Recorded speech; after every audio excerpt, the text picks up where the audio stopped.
Okay, we're back now with episode 10e2, and we're going to cover the flood period vote that is referenced through Moses in Psalm 90 verses 9, if I can get this to work, 10 and 11. Before we do that, I need to go back again slightly for review, but I'm going to also introduce the plot thickens.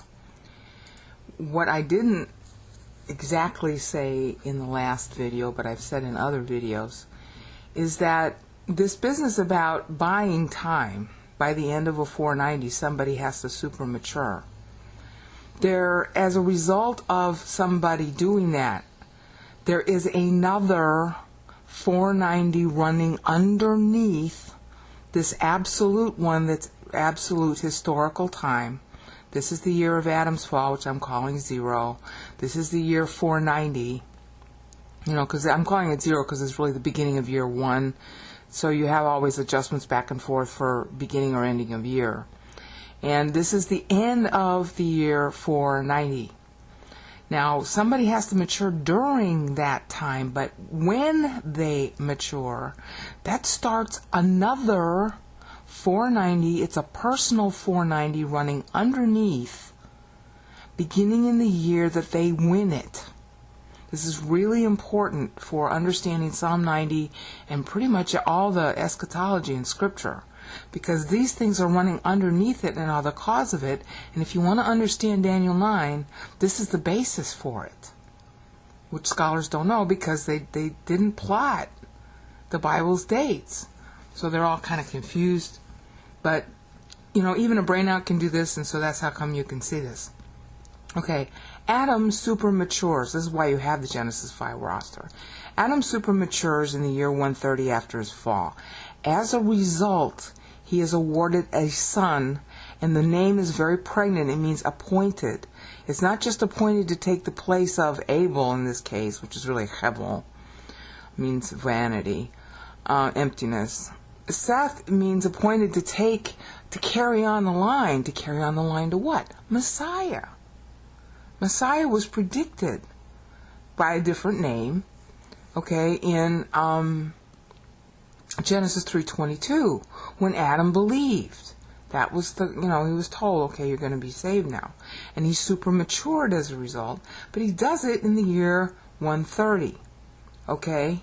So now there's like an extension, kind of like an extension on your income taxes, all right? Adam's 491 is going to carry to 622. All right, now the difference between 130 and 622 is technically 492, but understand that one of these is very early in the year and the other one is very late in the year. So this must be early in the year and this must be late in the year for the total, because the totals are based on their ages. See, God reckons everything by birthdays. It's always solar years. It is never lunar years. The scholars and the Jews have it all screwed up when they use lunar years. God is always reckoning time by birthdays. See? And that's what the Genesis 5 roster is about. How old were you? Okay, and then I plotted it to our BCAD.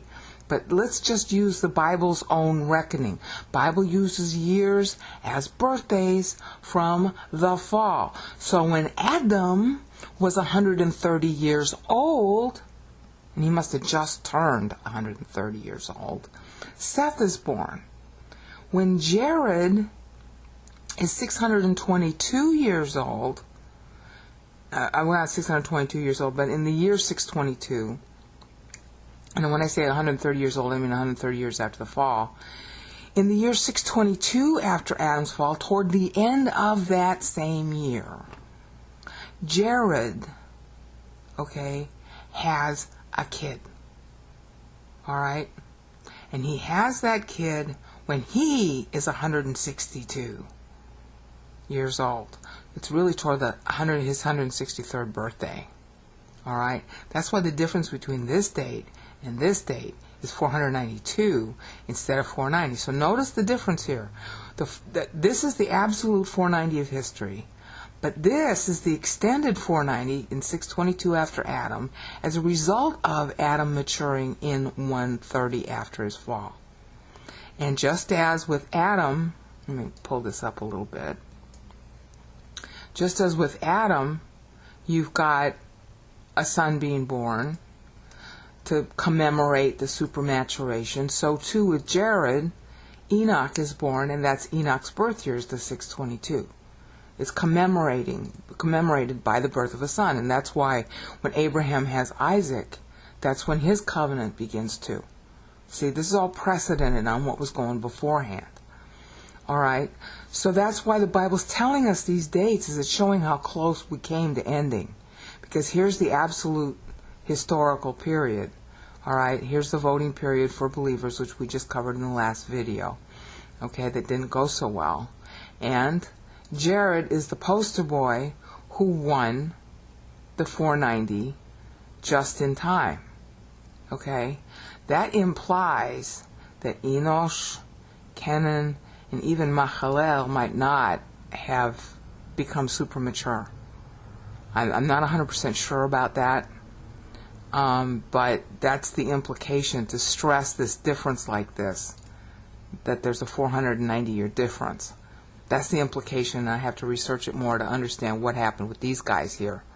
But the point is that he did super mature, and as a result, he names his kid Dedicated, and it's dedicated to giving the message about the flood. And how do we know that? Because Jared means descent. It means going from a high to a low. And just like in English, that has a dual connotation, positive and negative. Count down toward the birth of the Savior, because that they were all expecting that from Genesis 3:22. But it also means going down in quality. All right? It means that mankind was descending in quality. He was more negative. And of course we know that because that's what Enoch is doing, is he's announcing the flood, and we know for sure that's what he did because he names his own kid Methuselah. Matu means when he dies, Selah means it happens. And the it was the flood. They don't even have to say what it was because Enoch is the poster boy for the flood. He's the one announcing it, and he was so good God just took him.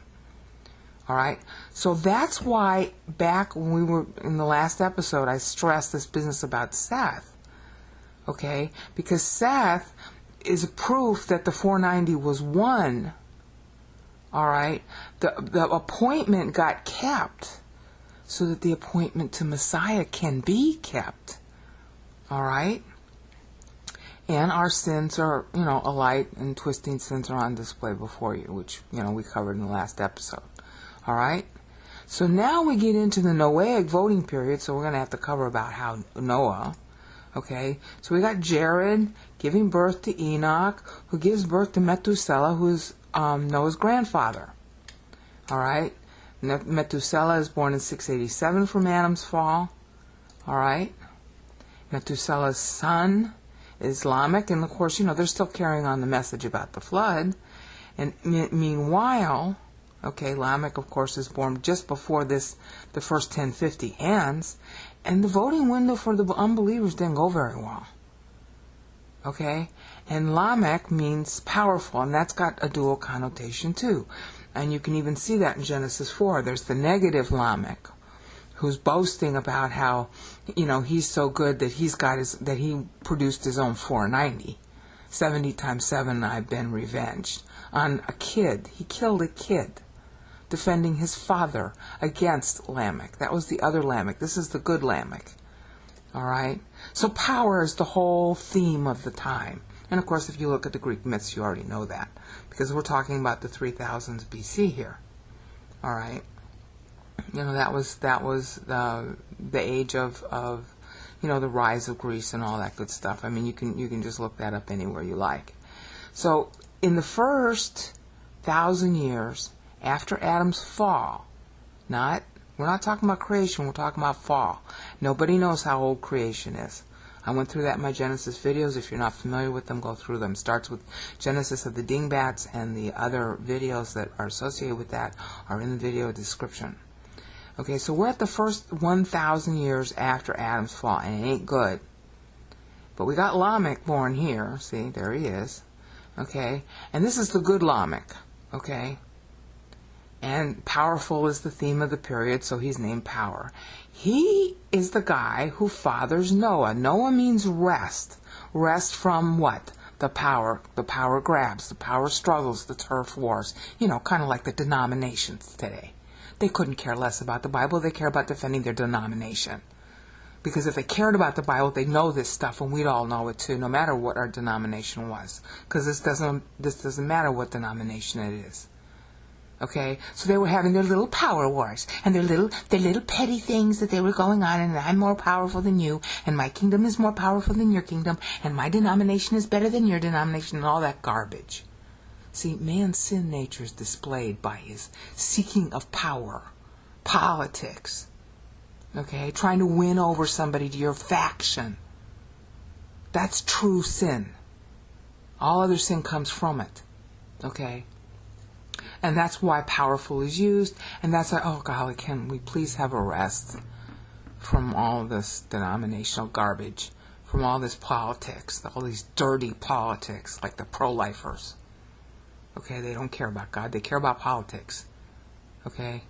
And that's the whole point here, is that was exactly what was going on. Well, rest is born in 1056 from Adam. That's what Noah means. No.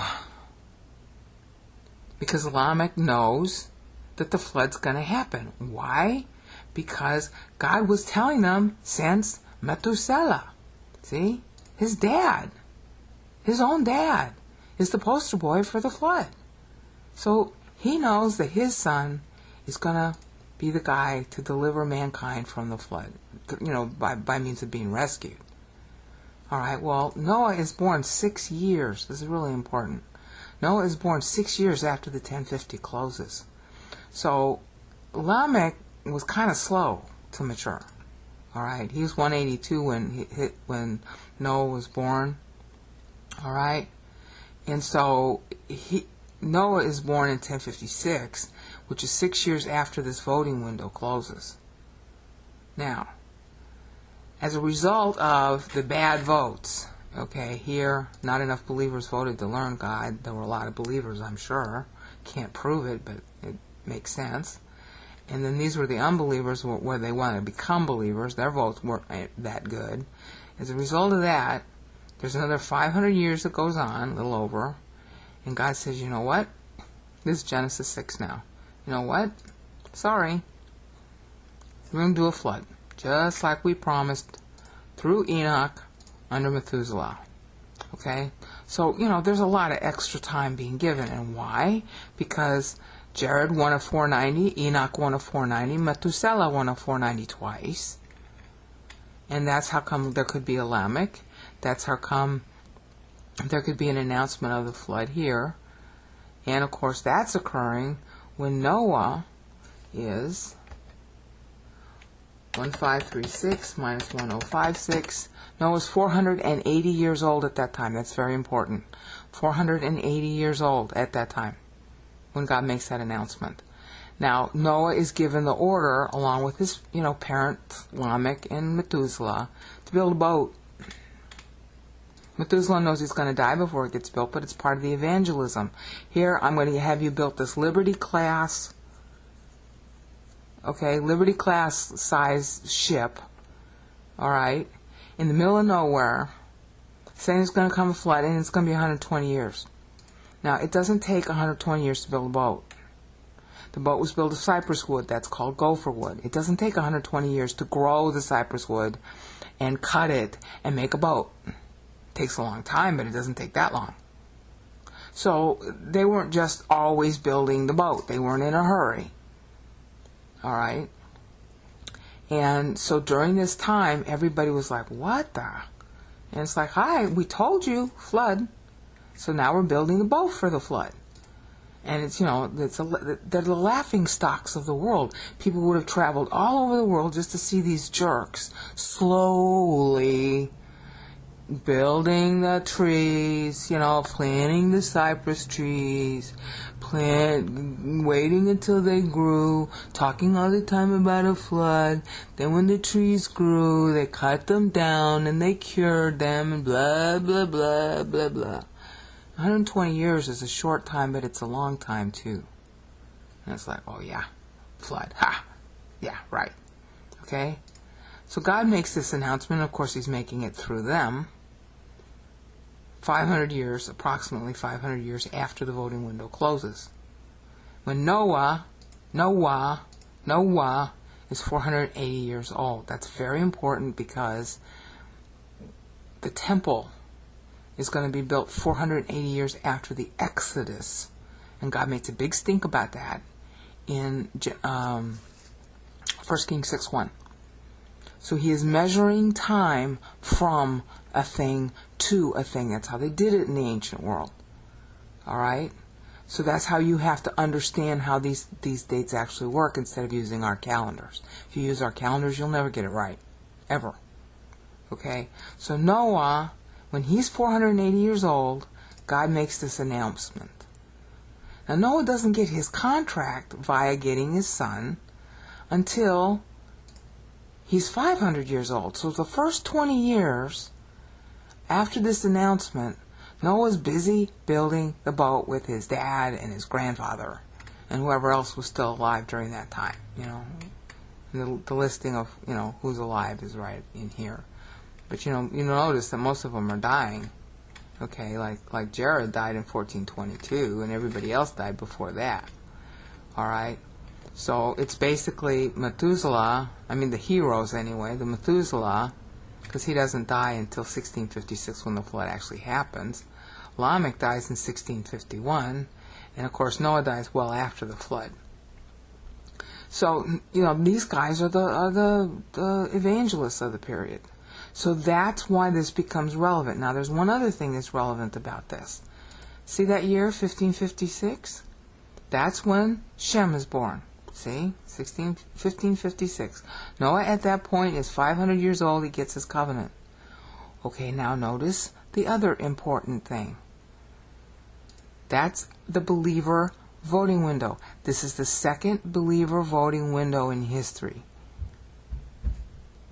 It's occurring in 1540 from Adam. It ends in 1610 from Adam. So Noah is voting during the believer voting window. So when you read this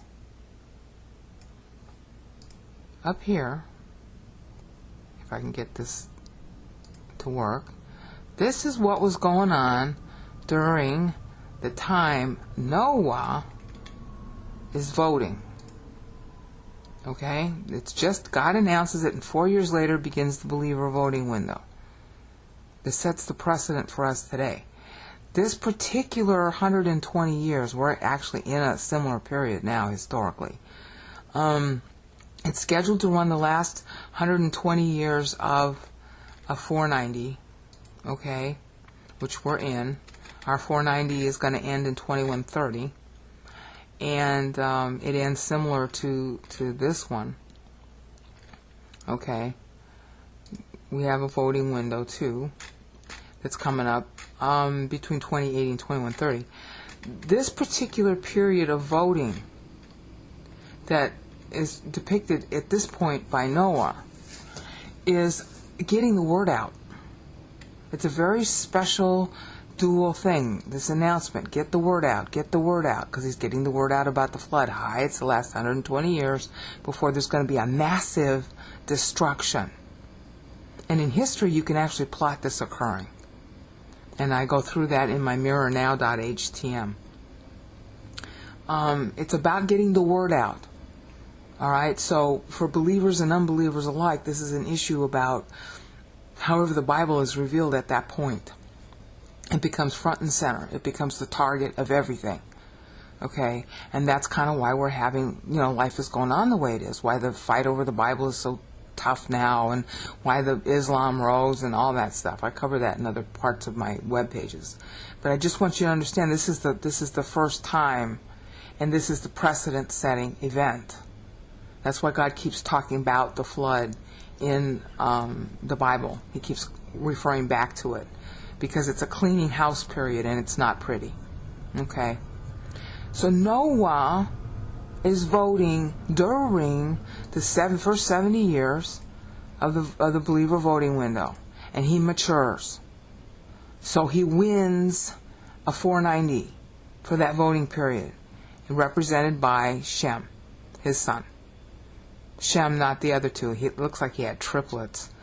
And it's Shem who ended up being the one to, mature and believe and all that good stuff.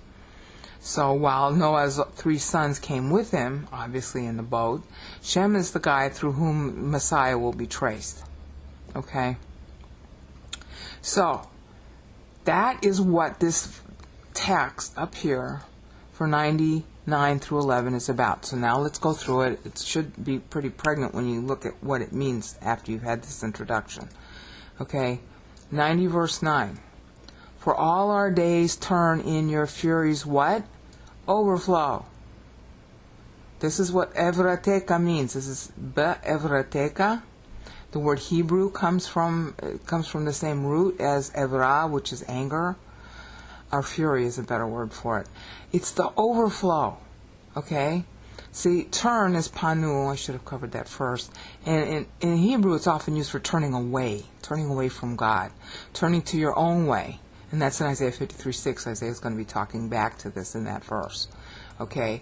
And then, as a result of turning to your own way, you get God's anger. Bevrateka. But understand, like I had said before, there's a dual entendre here because the ka ending can be a suffix of object also. Alright? It's generally speaking of the subject, but it can also be an object, especially when you've got a verbal noun. And so God's anger is reflected due to our anger. Okay? So we're turning our own way, we're angry at God, so God plays angry. Alright, the wrath of God is really the justice of God in action, and it's playing anthropopathically as fury, so we'll understand what the heck he's saying. Okay? So overflow. This is a term, okay, that's inherent in the meaning of evrateka. It's fury flowing out. Alright? So again, it's evocative of the upcoming flood. And then, we're turning away from you, and we're in your fury because we're mad at you. So we end our years with growling, moaning. Your English translations will usually say a sigh. Okay, this is hege. And it doesn't just mean sigh. It means, I just don't feel good. See, that sighing voice, but it's a moaning, and underneath is a growling. Okay? So, the verse starts, for all our days turn away, in your furies overflow. We end our years with growling, moaning. Growling and moaning is inherent in the meaning of Hebrew word hege. Okay? So now we come to verse 10. The days of our allotted years are 70, or maybe, if in great health, 80 years. Strutting, writhing, trouble, suddenly gone up, we fly. Now, in the tandem Psalm 90 videos, in the 19, 20, and 21, I cover the translation here, so I don't want to spend a whole lot of time on it because I'm trying to show you just the historical tie. But it does matter to show the historical tie. Okay, 70. 70 is a result, the life expectancy as a result of the flood. It goes down, and you'll see that in the Genesis 11 roster. So this is the knowledge that the life expectancy is going to go down. And then that's the Hebrew word 70 right there. Okay, strutting. Most English Bibles will translate that like pride or proud. It's Rahab, and think of Rahab the harlot. Harlot struts. Strut your stuff. Okay, that's all me, the heart of arrogance. Arrogance is it's all about the me, and true humility is it's all about the he. Okay, when God matters more to you in your own life, you forget about yourself. You don't care. It's not like you don't spend your time saying, "Oh, I don't matter." No, that means you're focusing on yourself. You're just too busy focusing on God. You don't even think about yourself. So one thing you're not doing is strutting. And the people here growling and moaning are strutting. "Oh, I can take it. It's okay." Or, "I can take it. It's okay. I can do this. I can do that. Blah, blah, blah, blah, blah, blah, blah." That's all strutting language. That's people strutting. Either trying to get your sympathy or strutting because they want to be big macho man. That was the character of the time. So that's why Moses is talking about it this way. Strutting. Rachav. Rachavim. Rachavim. Okay, and then amal. This is really good. Writhing. This means writhing in pregnancy labor. It's not just labor. It's a specific kind of labor. It's talking about birthing. See, because when you're strutting, you're trying to birth something. Okay, and all you birth is more labor pains. Okay, so that's amal. And then trouble. Awain. Awain comes from awon. And we had seen that appear in the pre-flood period where it first started being announced. Awonotenu, twisting sins. I covered that in the last video. So it's sound play. Awon means twisting sin. Gives birth to, see, that's amal. Birthing, writhing, and labor pains. Awon, twisting sin, gives birth to awain, trouble. Okay? It's really clever. Alright, and that's what people are doing here. I mean, you can look this up on the internet. What was time like in the 3rd century BC? Horrible. Absolutely horrible. People were so full of themselves, Oh, we're the smartest nation on the planet, and everybody's attacking everybody else, and that was the time of the demons were active and playing themselves as little gods, and so making everybody fight with each other. Yeah, strutting, writhing, and trouble. That's what the time was like. And then suddenly, this is really important.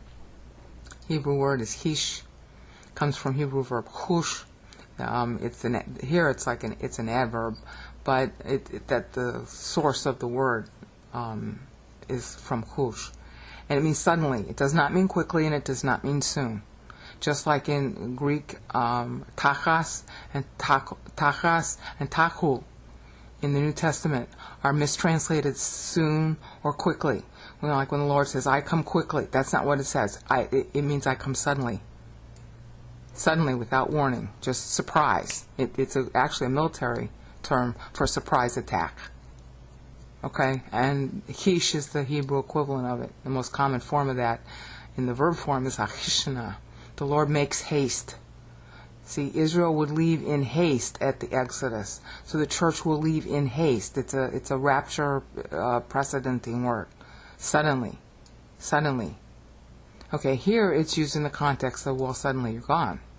Suddenly you're dead. You might have been sick for years, but the actual death just takes a half second. Okay, suddenly gone, up we fly. Okay, and this is for fly. And again, I went through this whole translation in the Psalm 90 video playlist in episode 19 through 21. So I don't want to spend a lot of time on it here. Okay, but see how it explains the flood. Overflow, yeah, because we're overflowing with our strutting and our trying to birth things that only give us trouble. Okay, and suddenly, a flood is sudden. Up we fly. Yeah, we're flying off the earth. We're flying off the earth because, why? Because the water's hitting you and it knocks you flat. It knocks you up. Okay? Now, then we come to the last part of this a testimony for Noah's voting period. Remember, we're talking about this period between 1540 and 1610 from Adam, when Noah supermatures and wins his covenant. So we're closing it out with the very pregnant, "Who knows your rage's power? From respect your fury comes." This is a rhetorical question in the Hebrew. It's usually misunderstood by the translators. Okay? Mi yada oz, that means who knows the power of, and apeka. your rage, your anger. It's usually translated anger, and anger is okay, but rage is better. Okay, this is a rhetorical question. In other words, the people who are going to know God's anger are the people who are voting negative and going to be in the flood. Okay, the flood occurs in 1656, 100 years after Noah supermatures. Those are the people who are going to know God's anger. This is a rhetorical question. And, therefore, the next clause that scholars also don't understand, well, they sort of understand it, is explaining the answer. Why does God get angry, as it were? Because he respects his righteousness, okay? So you're going to know his anger's power because you're not respecting him, and therefore you get his fury. And the scholars kind of know that. They're trying to translate this like, your anger is as great as the respect due you. Okay, that's again, like I was trying to say, this is Evrateka again. This is your fury. See, I translated with fury's overflow here. It's the same word in Hebrew. Evrateka. Okay? The ka ending is either God is the subject or God is the object. Okay, here, God is the subject because it's his fury. He respects, this is the word for respect, okay? He respects, it's really from Yareh. Yareh means to be afraid, but it's afraid like in awe. Okay, God isn't afraid, so we're talking about respect here, maximum respect. God's respect for his own righteousness, when that righteousness is violated, gives rise to his fury. Okay? And, the scholars, the people understand that when the doctrine, but the translation makes it a little kind of confusing. So it's God's own respect, ka ending, for God's own righteousness, which gives rise to God's own rage, so to speak. It's really an anthropopathism. And the people who know God's rage's power are those who are raging at him. That's the dual entendre here. And see why that's so pregnant for the flood? Okay, here's Noah obeying God during the voting period. Everybody else is busy shaking his fist. So who's going to know God's rage? Those who are shaking their fist. Because God respects his righteousness, and the fury is the judgment due those who don't. So that closes the paragraph on the Noahic voting period, and you can see now how these words in these verses tie to the period when Noah is voting, as a result of which will come the flood, and only Noah and his family will be saved. Now you know why.